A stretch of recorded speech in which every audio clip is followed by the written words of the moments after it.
how rich and powerful is Lord Evelyn Rothschild. Historically, the Rothschild family wealth was hidden in underground vaults.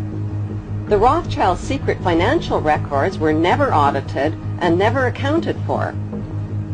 Their family commissioned biographies give the illusion that their family fortune has dwindled, but researchers estimate their wealth at close to $500 trillion, more than half the wealth of the entire world.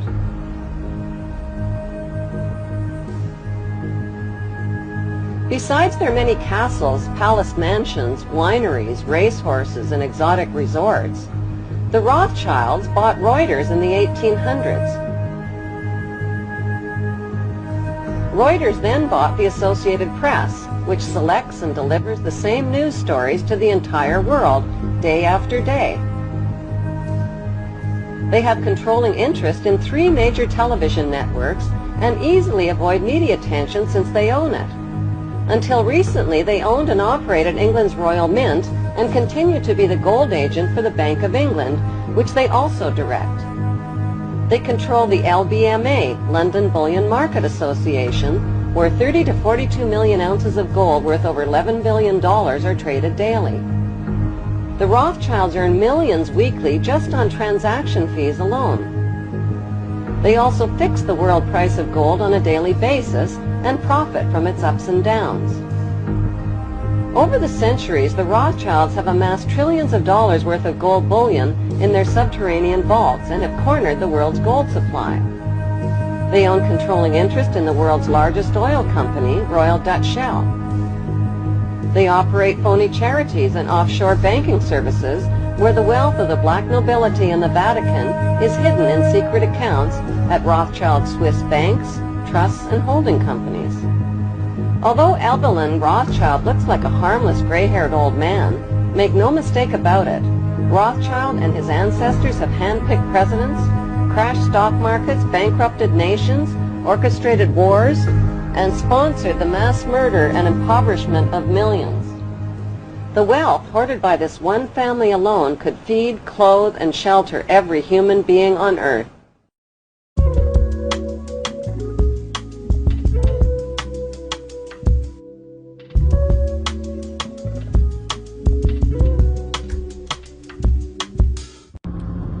Shalom, it's your brother Yonathan. All right, first and foremost, I want to give all praises to the Most High, Yahweh, Bahashim, Yahushai, Bahashim, Bachahakwadash. I want to give double honors to the apostles and the elders, great millstone. I want to say shalom to all the brothers and, of course, the few sisters who are pursuing this truth in sincerity. All right, may the blessing of election be upon your house. Now, I ran that clip just to give you a little background of who the real enemy is for those who are new, what we're really up against. As the scriptures say, we wrestle not against flesh and blood, but against principalities. And I think in the Geneva Bible, it says against the worldly governors, the people who have true control over the governments, media, the money, the resources. Okay? Job 9:24 tells you that the earth was given into the hand of the wicked, and these people, indeed, have the earth in the palm of their hand. There were 2 people in the scriptures who were prophesied to have worldwide dominion, dominate the earth, and that was Jacob and Esau. Right now we're in Esau's rule, which will be the last rule before the kingdom of heaven is established, pursuant to 2 Ezra 6 and 9. Okay? But these people, when it boils down to the food you eat, when it boils down to the media you consume, especially, media that has global recognition or national recognition. A lot of our videos, people, the Lord, allowed you to see them, but these are going to be cut off. Like my lesson yesterday, I talked about, man, this ministry has an expiration date. But a lot of our videos and things that we put out, it's going to be suppressed. Okay? So that's why you'll see these people just pop up and they'll take our talking points, which come from the scriptures, which come from the Most High, and they'll try to tailor it to the world. And they're in Esau's pocket. He'll allow them to have particular platforms because they'll give you pinches of truth, but then at the end of the day they still stand with the agenda that the wicked are forwarding. So if you've come across the prophets which everybody's going to have the opportunity to come across the prophets. If you come across the prophets and it resonates with your spirit, man, soak in as much as you can. There was a quote from Meyer Amschel Bauer, Rothschild.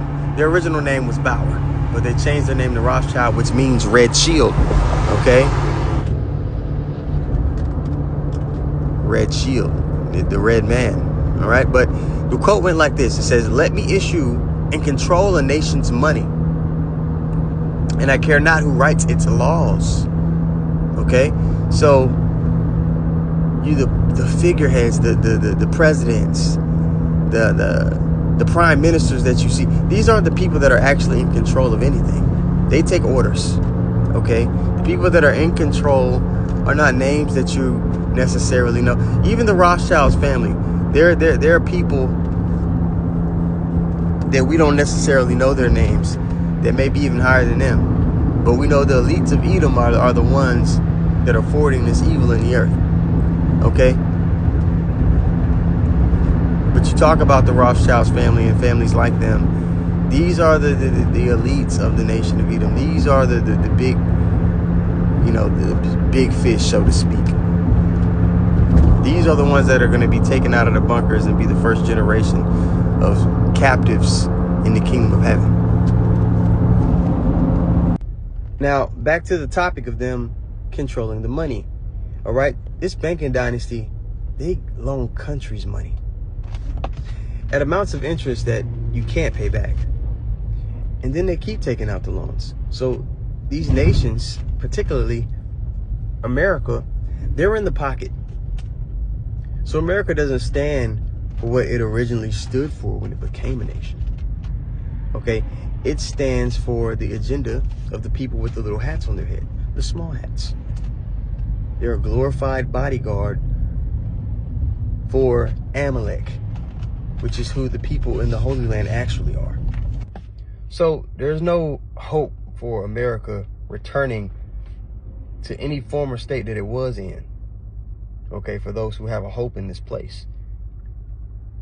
America has an expiration date as well, and it's soon come. And that expiration date on America and all these, nations and this whole system that the elites have set up, it has to fall for the kingdom of heaven to be established. So if you're someone who truly believes in the Lord, all right, your hope is that this world crumbles so that a righteous one could be established on the earth. Because like it says in the book of Matthew, if this man was left to rule, no flesh would be saved. Okay, but I got 2 points I want to bring. I want to just go into that debt that this devil rules by, how it's mentioned in the scriptures, and the fact that we should be longing for this place to circle the drain. All right, so this is Habakkuk 2 and verse, I'll just start at 4, but the point I want is going to be down there in verse 6. It says, "Behold, his soul which is lifted up is not upright in him." So this man is inherently wicked and evil. The Lord created him that way. In every movie, you have to cast an antagonist, a bad guy. So Esau Edom is the Lord's bad guy in his movie, and the bad guy is a tool for the director to refine the protagonist, the main character, the good guys. All right, he's a tool. The antagonist is a tool to bring out the best of the protagonist. And right now, the conditions that this devil has created, it forces the elect of the nation of Israel. Yahushua did it first. He overcame this man. He overcame death. He overcame the flesh. It forces the elect of the nation of Israel to conquer their flesh and to lean upon the Most High and His Son. Okay? Behold, his soul which is lifted up is not upright in him, but the just shall live by his faith. Yet also because he transgresses by wine, the philosophy that he pushes, not the literal wine that you drink. Remember, the scriptures were written in the Hebrew, in the Old Testament, in the New Testament, the Greek, in Latin, some places. And those were the major languages spoke when these things were written down, all right? It says transgressive by wine. He is a proud man, neither keepeth at home. And every part of the earth, this devil has a U.S. embassy or a base. You understand? Which is why when you go to other countries, a lot of the people that have a pulse on what's going on, they have a great disdain for America. Because when America has all these different bases over there, they're not there to help the people. They're there to keep them in line. Okay? If one of these nations step out of line, doesn't go along with whatever the agreement is, they're there to put a foot in the ass.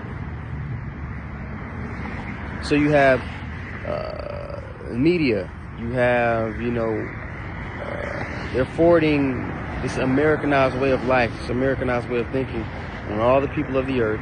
A lot of nations, the citizens of those nations, they're not with that, but they got to go along to get along. You want to do trade, you want to do business, you want your economy to flourish, you got to get in bed with the way America does things. Okay? So all the nations even are looking for a plan B, an exit route, just in case this relationship doesn't pan out. That's written in Obadiah. And a lot of the information that I'm bringing up is abbreviated. You should be inspired to go look into these things yourself and get a more thorough understanding, to know when you look at media, when you look at the news, you can kind of decipher between the lies, because you know what the scriptures say is going on. And that's the ultimate way, which is the point of this lesson. The ultimate way to decipher between a lie and the truth is to filter things through what the Word of God says. You can't trust these people. You can't trust what you see on TV. You can't trust what you read. You can't even trust what you're seeing nowadays with the technology they have. You got to trust what the Lord is showing you through the Spirit. So you got to see things with your spiritual eye. You got to know the prophecies. You got to know what the Lord says is going down. You got to know what the Lord said the agenda is of these people. And the Lord tells us what their motivations are. They want the blessing back. They want complete control and dominion over the earth and the things in it, which includes the people. They want an everlasting kingdom, which is what we're promised. Okay? That's their motivations. They want the immortality that comes with that rulership. They want all those things that we're going to be given day one. That's their motivations. So when you see them doing things, it's always a play to get closer to that position. All right, so back to Habakkuk 2:5. It says, yet also because he transgresseth by wine. Again, that's the philosophies, the way that he pushes, that has all the world drunk. And when you go to Isaiah 29, let me see here. And I believe about verse 10. Okay, yeah. Isaiah 29 and 9.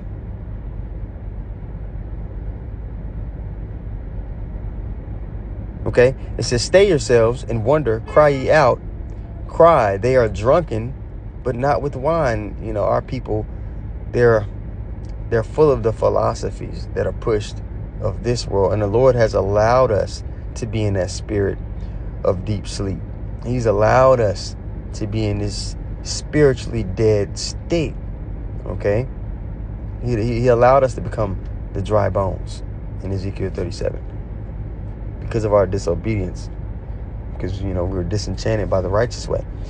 Isaiah 29:9 again, stay yourselves and wonder, cry ye out and cry, they are drunken but not with wine, they stagger but not with strong drink. For the Lord hath poured out upon you the spirit of deep sleep, and have closed your eyes. The prophets and your rulers, the seers, hath he covered. But now we're in the time of Daniel 12:4. We're in the time at the end where knowledge is being increased, and we've woken back up to our heritage. A portion of us are no longer dry bones. Okay? So the seers are calling out what's going on in the earth to warn the elect of the nation of Israel so that they might be delivered. Let's go back to Habakkuk 2 and verse 5. It says, yea, also because they transgresseth by wine, he is a proud man, neither keepeth at home, who enlargeth his desire as hell, and is as death, and cannot be satisfied. So we talked about how he's everywhere. He's in every part of the world you go. You could be in Zambia, and you go to get a drink at a hut. God damn it, Esau there. Hey, buddy, you should try the He's there. This nigga's everywhere, forwarding his way, polluting the earth. He's a virus. All right, and cannot be satisfied, but gathereth unto him all nations, and heapeth unto him all people. Verse 6, shall not all these take up a parable against him, and a taunting proverb against him? And let's check it out in the NLT here on the right. It says, but soon their captains will taunt them. They will mock them, saying, what sorrows await you thieves? And that's what the prophets are saying now. But even the nations are going to be in this spirit when they see Esau's downfall, man. A lot of people want to see this man fall. He screwed over many people. Again, he's trapped many nations into debt, into having to serve him. So even the nations that are in cahoots with him, in a way, they're captives too. But the chief captive, all right, will be the Israelites. And that's who all the nations are confederate against. Okay? Just to distinguish that. We're not in the same boat with the other nations. They're going into slavery too. It says, shall not all these take up a parable against him, and a taunting proverb against him, saying, woe to him that increaseth that which is not his. How long? And to him that ladeth himself with thick clay. And the NLT on the right, it says extortion, but the word there is debt. Okay?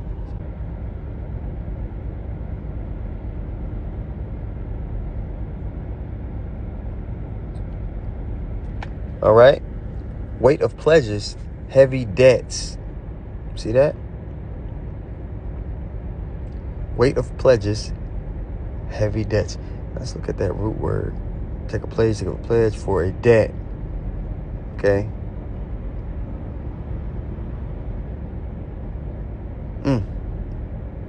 Borrow. Yeah, man. To lend. Yep. There it goes. This is the importance of looking up words so you get the full understanding of what's actually being said in the scriptures.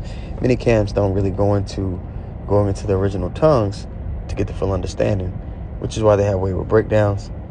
And it's a tool also so that the wicked leaders are able to spin a narrative on their congregation and bamboozle them. And what they're doing ultimately is they're sending their congregation out into this spiritual battle with a dull sword. Back in that Roman Empire, when they offer gladiator, they would send them into battle with a sword that couldn't cut anything. So with faulty weaponry, with faulty shields, so that they were doomed to perish. And that's what many of the leaders of the so-called Israelite community, which is a lot of people know the Israelites and are not being one.